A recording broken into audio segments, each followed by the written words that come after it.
Kita semua tahu kan, undian Piala Dunia itu selalu penuh drama. Tapi yang terjadi untuk Piala Dunia 2026 ini, wah, ini levelnya beda.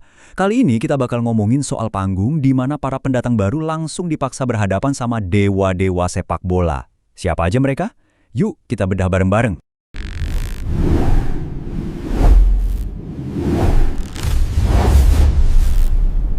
Yap, Piala Dunia kali ini emang bakal beda banget. Formatnya baru, 48 tim, jadi kita semua mikir bakal lebih banyak kesempatan, lebih banyak cerita-cerita dongeng tercipta. Tapi ternyata kejutan terbesarnya itu bukan datang dari tim-tim baru yang berhasil lolos loh. Tapi justru dari nama-nama besar, para raksasa, yang secara tragis malah gagal lolos dan cuma bisa jadi penonton.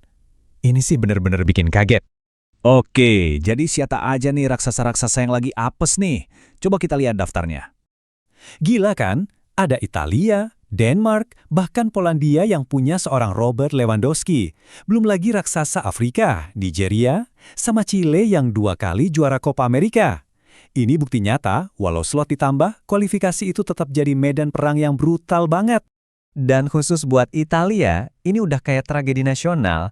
Coba bayangin, negara juara dunia 4 kali harus absen untuk ketiga kalinya berturut-turut. Ini udah bukan sekedar nasib buruk lagi, ini adalah krisis. Pertanyaan ini yang langsung bawa kita ke sisi lain ceritanya.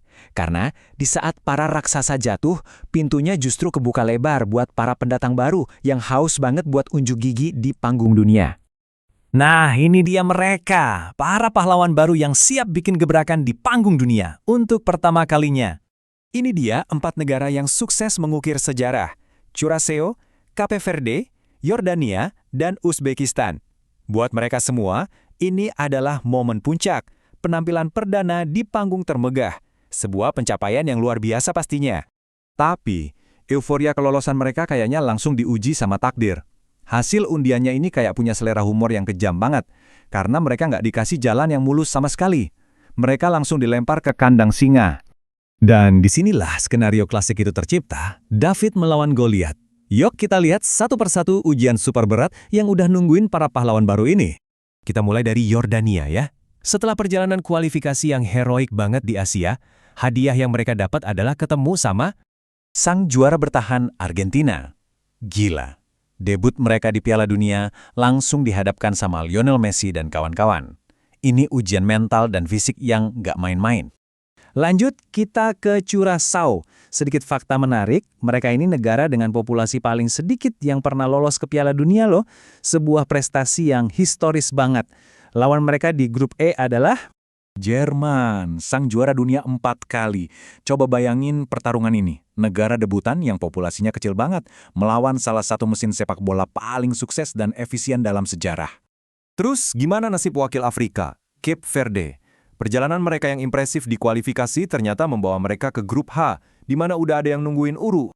Spanyol juara Piala Dunia 2010. Tim Matador yang terkenal dengan gaya tiki-takanya itu bakal jadi ujian taktik dan ketahanan yang sesungguhnya buat tim debutan ini. Dan yang terakhir, wakil Asia lainnya, Uzbekistan. Setelah bertahun-tahun selalu hampir lolos, akhirnya mimpi mereka jadi kenyataan. Tapi di grup K, takdir mempertemukan mereka dengan Portugal, tim yang isinya bintang kelas dunia semua dari depan sampai belakang, dan dianggap sebagai salah satu favorit kuat buat angkat trofi tahun ini. Oke, setelah lihat lawan-lawan seberat itu, pertanyaannya sekarang cuma satu. Ada harapan nggak sih buat para debutan ini? Atau mereka cuma bakal jadi lumbung gol buat para raksasa? Nah, disinilah keajaiban Piala Dunia sering banget terjadi, lewat konsep yang kita kenal sebagai kuda hitam atau underdog. Sejarah turnamen ini tuh penuh sama cerita tim yang diremehin, tapi malah bisa bikin dunia melongo. Keempat debutan ini, ya mereka adalah definisi sempurna dari kuda hitam. Dan kutipan ini tuh merangkum semuanya dengan pas banget. Di atas lapangan hijau selama 90 menit, apapun bisa terjadi. Reputasi, sejarah, status unggulan, itu semua nggak ngejamin kemenangan. Inilah indahnya sepak bola. Jadi sekarang saya lempar pertanyaannya ke kalian. Dari 4 David yang bakal melawan para Goliat ini, Curaçao, Yordania, Cape Verde, dan Uzbekistan, siapa nih yang menurut kalian punya peluang paling besar buat bikin kejutan? Coba tulis prediksi kalian di kolom komentar ya. Sampai jumpa di pembahasan berikutnya.